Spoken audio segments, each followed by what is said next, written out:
একটা পাথরও পর্যন্ত নবীর ভালোবাসা প্রকাশ করে। আল্লাহর নবী বিশ্ব নবী যখন মদিনার ভিতরে ঢুকেন, তখন ঢুকার পথে উহুদ পাহাড়টা বিশ্ব নবী দেখে দেখে মদিনার ভিতরে ঢুকেন। উহুদ বিশাল বড় এক পাহাড়, যে পাহাড় হলো একটা পাথরের টুকরা পাথর, বিশাল বড় বড় পাথর। একদিন বিশ্ব নবী মদিনায় ঢুকলেন ভিন্ন একটা রাস্তা দিয়ে, যে রাস্তায় ঢোকার কারণে এই মদিনার রাস্তায় ভিন্ন রাস্তা হওয়ার কারণে উহুদ পাহাড় নবীজিকে দেখে না দেখার কারণে উহুদ পাহাড় নিজেকে কান্নার মাধ্যমে জাজরা করে দিচ্ছেন, নিজেকে জর্জরিত করে ফেলে দিচ্ছেন। উহুদ পাহাড় কান্না করে নিজেকে জর্জরিত করছেন।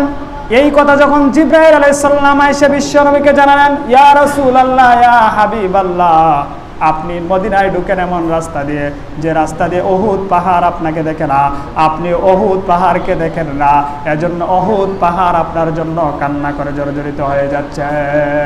চিন্তা করেন, একটা পাহাড়ের পাথর, পাহাড় আর কি পাথর, এই পাথরও নবীজির ভালোবাসা প্রকাশ করছে। আল্লাহর নবী বিশ্ব নবী সাহাবায়ে কেরামকে নিয়ে আসলেন। সাহাবায়ে কেরামকে সাক্ষী রেখে বলেন, ও সাহাবায়ে কেরাম সাক্ষী থাকো, উহিব্বুনি, এই পাহাড় আমাকে ভালোবাসে, উহিব্বুহু, আমিও তাকে ভালোবাসি। জোরে বলুন সুবহানাল্লাহ। নবীজিকে যদি ভালোবাসো, নবীও ভালোবাসবেন।